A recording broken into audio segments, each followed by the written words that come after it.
ہمارے یہاں عام طور پر کہا جاتا ہے نا کہ لڑکی کو نہ دیکھو، لڑکی کی ماں کو دیکھو رشتہ کرتے ہوئے نا. کیوں؟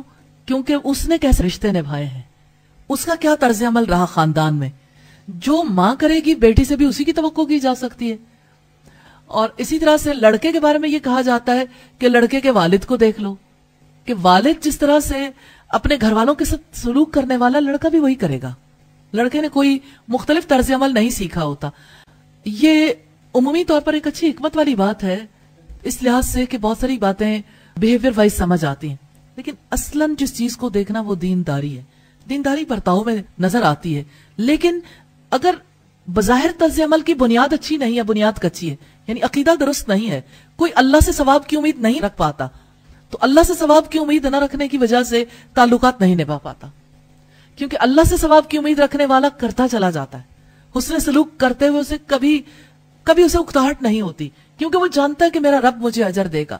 لیکن جب کوئی انسانوں سے امید باندھتا ہے تو اس کو گلے پیدا ہوتے ہیں، غیبتیں، چغلیاں، پورے خاندان میں ایک سسرالی مسئلہ پیدا ہو جاتا ہے. تو سسرالی مسئلہ جب پیدا ہو جاتا ہے تو اس مسئلے کو سالو کرنے کے لیے بھی بنیادی طور پر اللہ رب العزت کے ساتھ ناتا جوڑنا ضروری ہو جاتا ہے، کیونکہ اس کے بغیر کوئی سیدھا نہیں ہو سکتا. تو تقوی کا معیار ضروری ہے.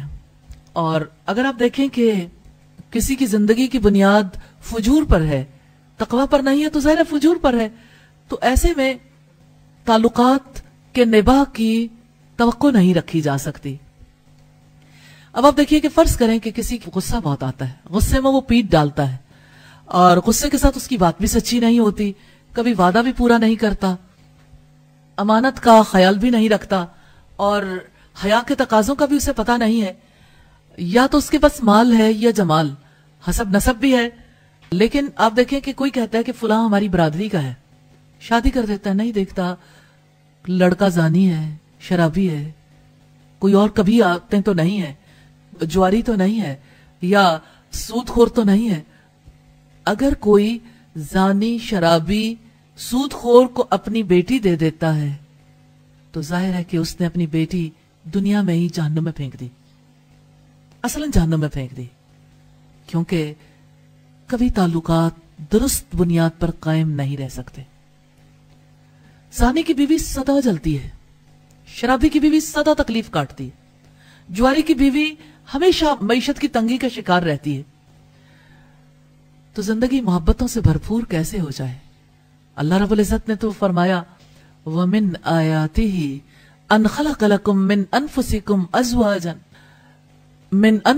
أَزْوَاجًا لِتَسْكُنُوا إِلَيْهَا وَجَعَلَ بَيْنَكُمْ مَوَدَّةً وَرَحْمَةً.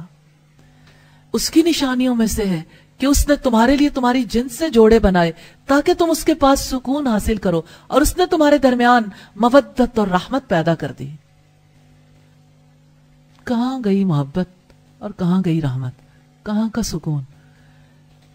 جو ویمنائزر ہوتا ہے مرد، وہ عورتیں گھر بھی لے آتا ہے. اب مجھے یہ بتائیے کہ کون سی عورت ہے جو ایسے مرد کے ساتھ سکون کی زندگی بسر کر سکتی ہے؟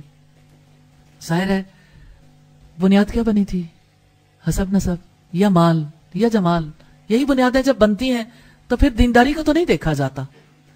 اس وجہ سے دینداری کو بنیاد بنانا چاہیے، پھر اس کے ساتھ میچ جو چیز کر جائے، حسب نسب مل گیا یا مال یا جمال، یہ اس کے بعد کی بات ہے. اور اگر کوئی اور چیز نہیں مل رہی تو خالی دینداری کی بنیاد پر تب نکاح کیا جا سکتا ہے.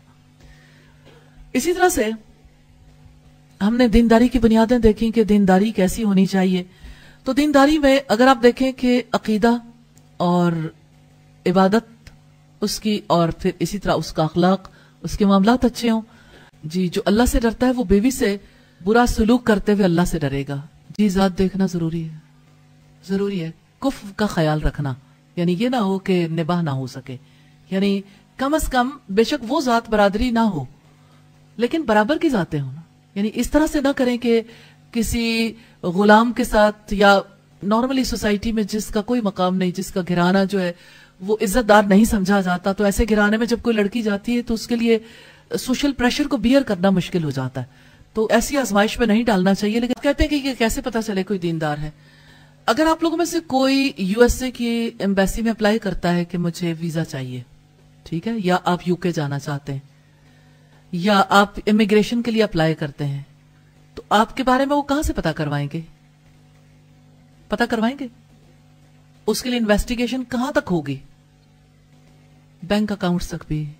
آپ کے پیچھے کسی جگہ پہ آپ کے آباء و اجداد جہاں رہتے تھے وہاں سے لے کے اب تک آپ کس طرح کے معاملات میں مبتلا رہے, آپ کی زندگی کیسے, پورے طریقے سے چھان پھٹک کے پھر آپ کے بارے میں ڈیسائیڈ کرتے ہیں.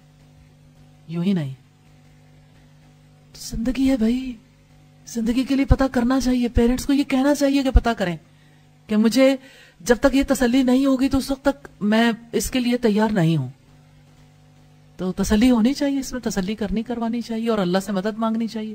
اللہ تعالیٰ آسانی کریں گے اور پتہ لگ جاتا ہے.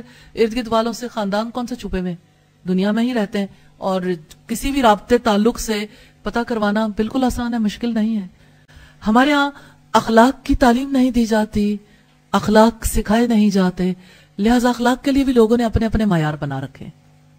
فلاں اچھے اخلاق والا ہے, بڑا ملنسار ہے, اور اخلاق کے حوالے سے لوگ یہ کہتے ہیں کہ فلاں جو ہے بڑی وائٹ سمائل دے کے ملتا ہے, بڑا اچھا ہے.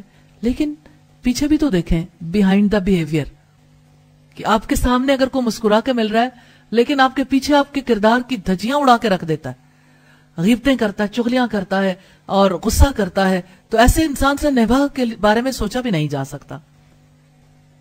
تو اچھا اخلاق محض اسمائلنگ فیس سے ظاہر نہیں ہوتا, محض اچھے طریقے سے ملنے سے ظاہر نہیں ہوتا. اچھے ایٹیکیٹس ضرور ہیں, اچھے طریقے سے ملنا, لیکن اخلاق کی بنیاد ایمان ہے. اگر کسی کا اللہ رب العزت سے رابطہ تعلق درست ہے تو اس صورت میں وہ دوسرے رشتے پہ نبھا لے گا. جس کو اللہ کا رشتہ ہی نبھانا نہ آیا وہ انسانوں کے رشتے کیا نبھائے گا؟